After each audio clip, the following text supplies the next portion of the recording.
हर हर महादेव, जय भोलेनाथ। दोस्तों, आपका स्वागत है अपने channel my lovely home and garden में। भगवान भोलेनाथ की कृपा आप और आपके समस्त परिवार पर सदा और सर्वदा बनी रहे। दोस्तों, आज के वीडियो में हम लोग जानेंगे उत्पन्ना एकादशी के बारे में। उत्पन्ना एकादशी कब है, कब प्रारंभ हो रहा है, कब से करना चाहिए, पूजा का विधि क्या है, नियम और विधि क्या है, उसके बाद पारण का शुभ मुहूर्त क्या है। तो सारी चीजों का आज के वीडियो में हम लोग जानेंगे। दोस्तों, बहुत ही महत्वपूर्ण आज के वीडियो की चर्चा होने वाली है। उत्पन्ना एकादशी का व्रत किया जाता है मार्गशीर्ष मास के कृष्ण पक्ष की एकादशी तिथि को। एकादशी के व्रत में भगवान श्री हरि विष्णु की आराधना की जाती है और पुराणों में इस प्रकार का वर्णन आता है कि जो भक्त एकादशी का व्रत पूरे श्रद्धा भाव से करते हैं उन्हें भगवान श्री हरि विष्णु की असीम कृपा प्राप्त होती है। सभी प्रकार की कामनाएं पूर्ण होती हैं, हर प्रकार के भौतिक सुखों की कामना भी पूर्ण होती है और फिर मरणोपरांत वैकुंठ लोक की भी प्राप्ति होती है। इसलिए शास्त्रों में इस व्रत को व्रत राज कहा जाता है।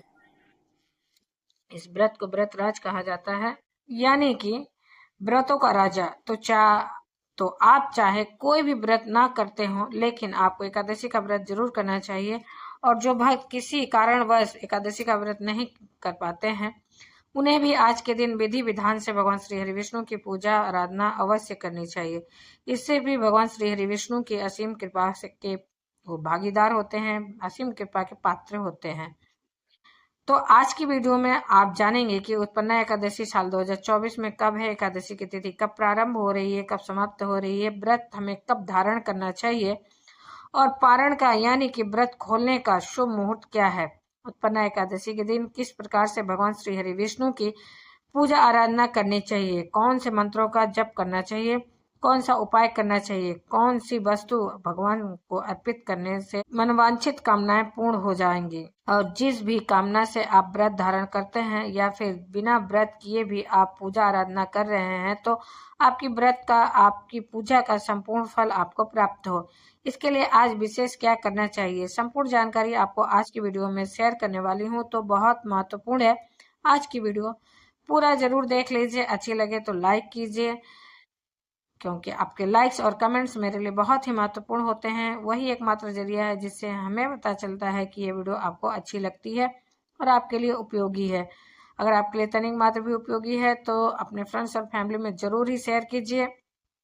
शास्त्रों में इस प्रकार का वर्णन है कि उत्पन्ना एकादशी का व्रत करने से अश्वमेघ यज्ञ का फल प्राप्त होता है। जो भक्त इस व्रत को धारण करते हैं, एकादशी से एक दिन पहले 10वीं तिथि के दिन से ही नियम प्रारंभ हो जाते हैं, मतलब संयम नियम का पालन करना होता है।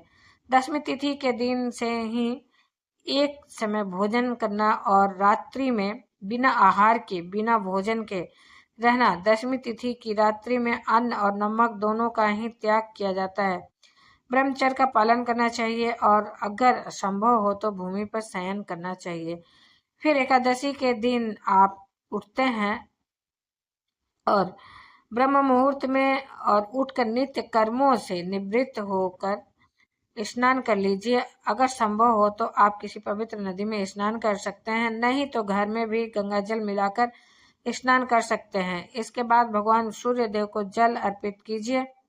घर के मंदिर में विधि विधान से भगवान श्री विष्णु की पूजा कीजिए और भगवान श्री विष्णु के सामने शुद्ध घी का दीपक जलाकर अपने व्रत का, अपनी पूजा का संकल्प ले लीजिए। इसके बाद भगवान श्री हरि विष्णु का अभिषेक करना चाहिए पंचामृत से या फिर शुद्ध जल से, गंगा जल से, और फिर धूप दीप चंदन और पुष्पों से भगवान श्री हरि विष्णु की विधि विधान से पूजा करने के बाद आप ओम नमो भगवते वासुदेवाय नमः, नमो नारायणाय नमः, ओम नमो नारायणाय नमः, इस प्रकार से मंत्रों का जप करना चाहिए।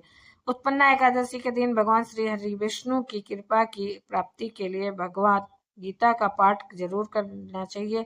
इससे समस्त प्रकार के पापों से मुक्ति मिल जाती है और भगवान श्री विष्णु की असीम कृपा भी प्राप्त होती है।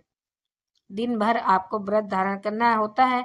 शाम के समय फिर से विधि विधान से भगवान श्री हरि विष्णु की पूजा कीजिए, मंत्रों का जप कीजिए। रात्रि में जागरण अवश्य करना चाहिए, क्योंकि शास्त्रों में कहा गया है कि एकादशी की रात्रि में जागरण करके भगवान का ध्यान करने से, भजन करने से, कीर्तन करने से मुक्ति की प्राप्ति हो जाती है।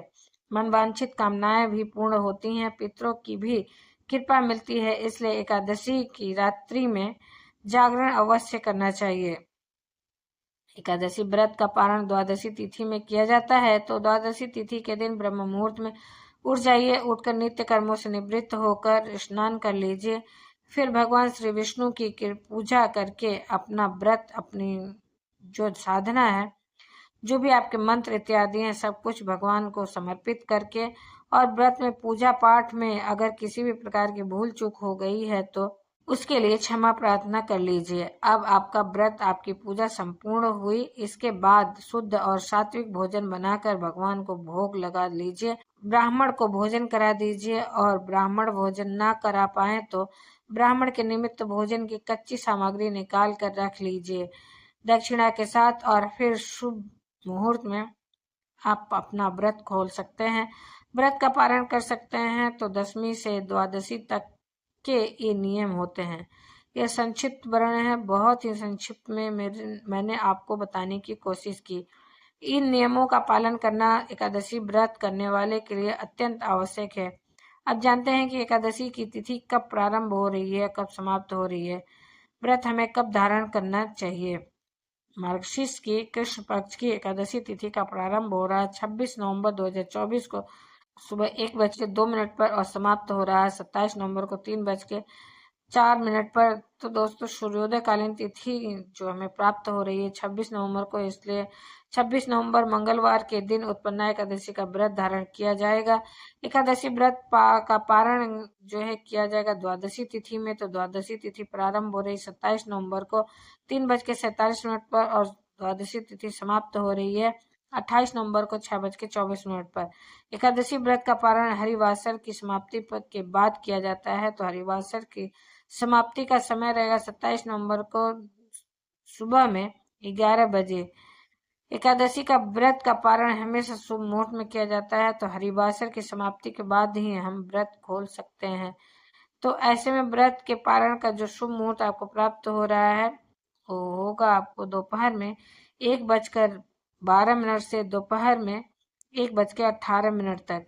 तो पारण के शुभ मुहूर्त का ध्यान रखिए, क्योंकि अगर हम व्रत सही समय पर नहीं खोलते हैं, तो शुभ मुहूर्त में नहीं खोलते हैं, तो हमारे किए गए व्रत का संपूर्ण फल हमें नहीं मिलता है। इसलिए शुभ मुहूर्त का ध्यान रखकर एकादशी व्रत में आप पारण जरूर कीजिए। अब जैसे कई भक्तों के प्रश्न आते हैं कि क्या तब तक हम बिना कुछ खाए पिए रहें? नहीं, जब तक कि हम पूजा कर न लें। द्वादशी के दिन आप सुबह उठकर पूजा वगैरह कर लीजिए, दान की सामग्री निकाल लीजिए। इसके बाद आप फलाहार कर सकते हैं, और फिर जब शुभ मुहूर्त हो उस समय में आप पारण कर सकते हैं। तो उम्मीद करती हूँ कि यह वीडियो आपके लिए उपयोगी होगी, और आने वाली वीडियो में संपूर्ण रूप से उत्पन्ना एकादशी की पूजा हमें किस प्रकार से करनी चाहिए और व्रत की कथा क्या होगी, ये सारी जानकारी आपको मिल जाएगी। तो दोस्तों, उम्मीद करती हूँ कि आप इस चैनल पर आने वाली मार्गशीर्ष मास की सभी जो भी व्रत त्योहार हैं उनको जानकारी लेने के लिए चैनल पर बने रहेंगे और उसका लाभ लेंगे। तो दोस्तों, फिर मिलते हैं एक नई जानकारी के साथ नए वीडियो में। तब तक के लिए हर हर महादेव, जय भोलेनाथ, धन्यवाद दोस्तों।